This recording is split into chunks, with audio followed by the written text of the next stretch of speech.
തൊഴിലുറപ്പ് പദ്ധതി അട്ടിമറിച്ച് ലോക്സഭയിൽ ജി ബിൽ പാസാക്കി കേന്ദ്രം. ബിൽ കീറിയെറിഞ്ഞും മുദ്രാവാക്യം വിളിച്ചും പ്രതിപക്ഷം പ്രതിഷേധിച്ചു.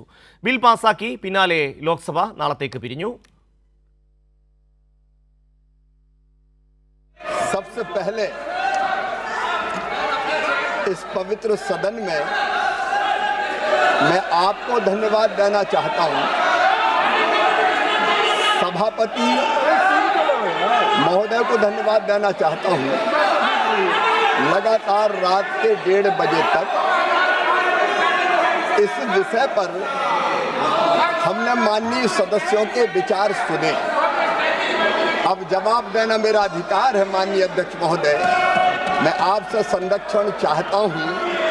मैंने रात के 1:30 बजे तक माननीय सदस्यों की बात सुनी है और माननीय अध्यक्ष महोदय अपनी बात सुना देना और फिर जवाब ना सुनना, ये लोकतांत्रिक परंपराओं को तार तार करना है, संविधान की धज्जियां उड़ाना है।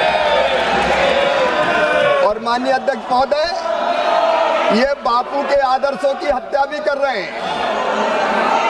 अपनी बात सुना दो और हमारी ना सुनो, ये भी तो हिंसा है। माननीय अध्यक्ष महोदय, ये बापू के आदर्शों की हिंसा करने का पाप कांग्रेस और बाकी विपक्ष कर रहे हैं।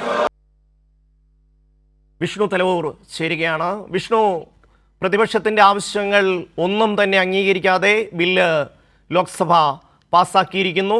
എന്തൊക്കെയാണ് വിശദാംശങ്ങൾ?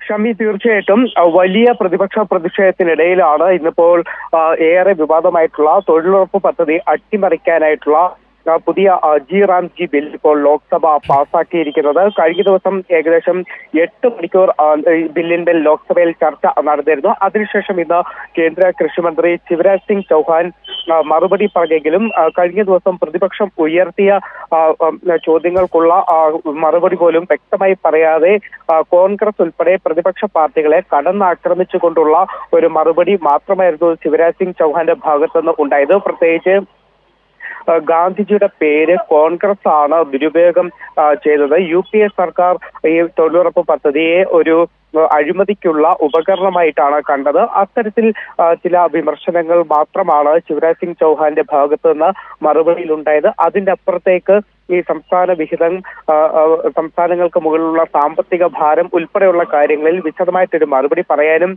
തയ്യാറായില്ല. എന്തായാലും ശക്തമായിട്ടുള്ള പ്രതിപക്ഷ പ്രതിഷേധം തന്നെയാണ് ഇന്ന് ലോക്സഭയിൽ നടന്നത്. പ്രത്യേകിച്ച് പ്രതിപക്ഷ അംഗങ്ങൾ തന്നെ പ്ലക്കാർഡ് ഉയർത്തി നടുത്തളത്തിൽ ഇറങ്ങുകയും അതോടൊപ്പം തന്നെ ബില്ലിന്റെ പകർപ്പ് കീറിയെറിയുകയും ചെയ്തുകൊണ്ടുള്ള ഒരു പ്രതിഷേധം തന്നെയാണ് നടന്നത്. ബില്ല് സ്റ്റാൻഡിംഗ് കമ്മിറ്റിക്ക് അല്ലെങ്കിൽ സംയുക്ത പാർലമെന്ററി സമിതിക്ക് വിടണമെന്ന ആവശ്യവും അംഗീകരിക്കാൻ തയ്യാറായില്ല. ഇതോടുകൂടിയാണ് പ്രതിഷേധം കൂടുതൽ ശക്തമായത്. എന്തായാലും ഈ ഒരു പ്രതിപക്ഷ പ്രതിഷേധത്തിനിടെ ശബ്ദ വോട്ടോടു കൂടിയാണ് ഈ ഏറെ വിവാദമായ ജി ബില്ല് ലോക്സഭ പാസാക്കിയത്. ഈ ബില്ല് പാസാക്കിയതിന് തൊട്ട് പിന്നാലെ ലോക്സഭ നാളത്തേക്ക് പിരിയുകയും ചെയ്തിട്ടുണ്ട്. പ്രത്യേകിച്ച് ഇന്ന് ദില്ലി വായു മലിനീകരണത്തിലടക്കം ചർച്ചകൾ പറഞ്ഞിരുന്നു. ആ മറ്റ് നടപടിക്രമങ്ങളിലേക്കൊന്നും തന്നെ കടക്കാതെ മോദി സർക്കാരിന് ഇത്തവണ വേണ്ടിയിരുന്നത് ഈ ബില്ല് പാസാക്കിയെടുക്കുക എന്നൊരു പ്രധാനപ്പെട്ട അജണ്ടയായിരുന്നു. അപ്പോൾ ആ അജണ്ട ഇന്ന് നടപ്പാക്കിക്കൊണ്ടാണ് ലോക്സഭ നാളത്തേക്ക് പിരിഞ്ഞത്. ഷമി, തീർച്ചയായും വിഷ്ണു, ഏതാണ്ട് കേരളത്തിന് മാത്രം ഏതാണ്ട് 2000 കോടി രൂപയുടെ അധിക ബാധ്യതയാണ് ഇത് ഈ ഒരു ബില്ല് നടപ്പിലാവുമ്പോൾ വരാൻ പോകുന്നത്.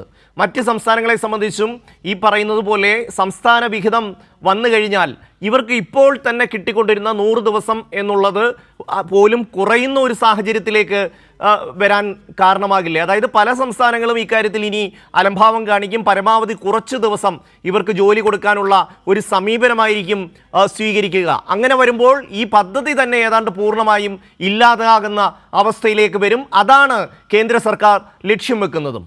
വിഷ്ണു, ഷമി, തീർച്ചയായിട്ടും അത് തന്നെയാണ് ഈ ജി ബില്ലിലെ ഏറ്റവും വലിയ ആശങ്ക എന്ന് പറയുന്നത്. കേന്ദ്ര സർക്കാർ ബില്ല് കൊണ്ടുവരുമ്പോൾ പറഞ്ഞത് 125 ദിവസമായി തൊഴിൽ ദിനങ്ങൾ വർദ്ധിപ്പിക്കും എന്നതാണ്. പക്ഷെ അത്തരത്തിൽ വർദ്ധിപ്പിക്കുമ്പോൾ അവിടെ മറ്റൊരു അപകടം ഒളിഞ്ഞിരിക്കുന്നത് ഇതിന്റെ വിഹിതം എന്ന് പറയുന്നത് 60% മാത്രമായിരിക്കും കേന്ദ്ര സർക്കാർ നൽകുക. അതോടൊപ്പം തന്നെ 40% സംസ്ഥാന സർക്കാർ നൽകണം. അതും ഈ 40% മുൻകൂറായി കെട്ടിവെക്കുകയും വേണം എന്നതടക്കമുള്ള വ്യവസ്ഥകൾ കേന്ദ്ര സർക്കാർ മുന്നോട്ട് വയ്ക്കുന്നു. ഇപ്പോൾ തന്നെ വിവിധ സംസ്ഥാനങ്ങൾക്ക് കോടിക്കണക്കിന് രൂപയാണ് ഈ മഹാത്മാഗാന്ധി തൊഴിലുറപ്പ് പദ്ധതി വിഹിതം കേന്ദ്ര സർക്കാർ നൽകാനുള്ളത്. അപ്പോൾ അത്തരത്തിൽ കോടിക്കണക്കിന് രൂപ ഇപ്പോഴും നൽകാതിരിക്കുമ്പോഴാണ് തൊഴിൽ ദിനങ്ങൾ വർദ്ധിപ്പിക്കുകയും 40% വിഹിതം സംസ്ഥാനങ്ങൾ കണ്ടെത്തണമെന്നുമുള്ള വലിയൊരു സാമ്പത്തിക ഭാരം സംസ്ഥാനങ്ങളുടെ മുകളിലേക്ക് അടിച്ചേൽപ്പിക്കുന്നത്. അതുകൊണ്ട് തന്നെ ഈ ഒരു വേതനം നൽകുന്നത് വൈകും. അതോടൊപ്പം തന്നെ തൊഴിൽ ദിനങ്ങൾ കുറയും. അത്തരം വലിയ ആശങ്കകൾ തന്നെയാണ് നിലനിൽക്കുന്നത്. ഇതിനു പുറമെ കാർഷിക ദിനങ്ങളിൽ 60 ദിവസം ഇവർക്ക് അവധി നൽകണമെന്ന ഒരു വ്യവസ്ഥ കൂടി ബില്ലിൽ മുന്നോട്ട് വെക്കുന്നുണ്ട്. അതും വലിയ തോതിലായിരിക്കും ഇവിടുത്തെ കർഷക തൊഴിലാളികളെ അടക്കം ബാധിക്കുക എന്നതുകൂടി കഴിഞ്ഞ ദിവസം പ്രതിപക്ഷ അംഗങ്ങളൊക്കെ തന്നെ ചൂണ്ടിക്കാട്ടിയിരുന്നു. പ്രത്യേകിച്ച് കേരളത്തിന്റെ ഒരു പാരമ്പര്യ വ്യവസ്ഥിതിയൊക്കെ അനുസരിച്ചുകൊണ്ട് ഇത്തരത്തിൽ കാർഷിക ദിനങ്ങളിൽ 60 ദിവസം അവധി നൽകുന്നത് ഇതിനൊക്കെ എതിരാണ് എന്ന് തന്നെ കഴിഞ്ഞ ദിവസം പ്രതിപക്ഷ അംഗങ്ങളൊക്കെ തന്നെ ചൂണ്ടിക്കാട്ടിയിരുന്നു. പക്ഷെ ഇതിലൊന്നും തന്നെ ഒരു മറുപടിയും ഇന്ന് കേന്ദ്രമന്ത്രി പറയാൻ തയ്യാറായിട്ടില്ല എന്നതാണ് വസ്തുത. ഷമി, തീർച്ചയായും വിഷ്ണു, ഇവര് ഈ നരേന്ദ്രമോദി സർക്കാർ 2014 അധികാരത്തിലെത്തിയതിനു ശേഷം ഈ മഹാത്മാഗാന്ധി തൊഴിലുറപ്പ് പദ്ധതിയോട് അങ്ങേയറ്റം ഒരു പ്രതിലോമകരമായ സമീപനമാണ് അവർ സ്വീകരിച്ചു കൊണ്ടിരിക്കുന്നത്. ഏതാണ്ട് 90,000 കോടി രൂപ ഫണ്ട് ഉണ്ടായിരുന്നത് വെട്ടിക്കുറച്ച് ഏതാണ്ട് 65,000 കോടി രൂപ വരെ എത്തിച്ചു. പക്ഷേ ഇതുപോലൊരു ജനകീയമായൊരു പദ്ധതി നിർത്തലാക്കി കഴിഞ്ഞാൽ വലിയ തോതിൽ ജനരോഷം ഉയരും എന്ന് കേന്ദ്ര സർക്കാരിനും BJPക്കും അറിയാം. അതുകൊണ്ട് തന്നെ അതിൻ്റെ ബാധ്യത സംസ്ഥാനങ്ങളുടെ തലയിലേക്ക് വെച്ചു കൊടുക്കുകയും അതുവഴി ഈ പദ്ധതി അവർക്ക് ക്രമേണ ഇല്ലാതാക്കാനും സാധിക്കും എന്നുള്ളതാണ്. മറ്റൊരു കാര്യം, ഇപ്പോൾ BJP അടക്കം ഭരിക്കുന്ന സംസ്ഥാനങ്ങളിൽ അവർക്ക് ഈ പറയുന്ന ബാധ്യത കേന്ദ്ര സർക്കാർ അനുവദിച്ചു കൊടുക്കും. പക്ഷേ കേരളവും തമിഴ്നാടും അടക്കമുള്ള പ്രതിപക്ഷ സംസ്ഥാനങ്ങളെ സംബന്ധിച്ച് അവർ ഈ തുക കണ്ടെത്തേണ്ടി വരികയും ചെയ്യും. അപ്പോൾ സ്വാഭാവികമായും ഈ സംസ്ഥാനങ്ങൾ, പ്രതിപക്ഷം ഭരിക്കുന്ന സംസ്ഥാനങ്ങളെ സാമ്പത്തിക പ്രതിസന്ധിയിലേക്ക് കൊണ്ടുപോകാൻ ഇതിലൂടെ അവർക്ക് സാധ്യമാവുകയും ചെയ്യും. അങ്ങനെ ഒരു വെടിക്ക് ഒന്നിലധികം പക്ഷികളെയാണ് കേന്ദ്ര സർക്കാർ ലക്ഷ്യം വെക്കുന്നത്.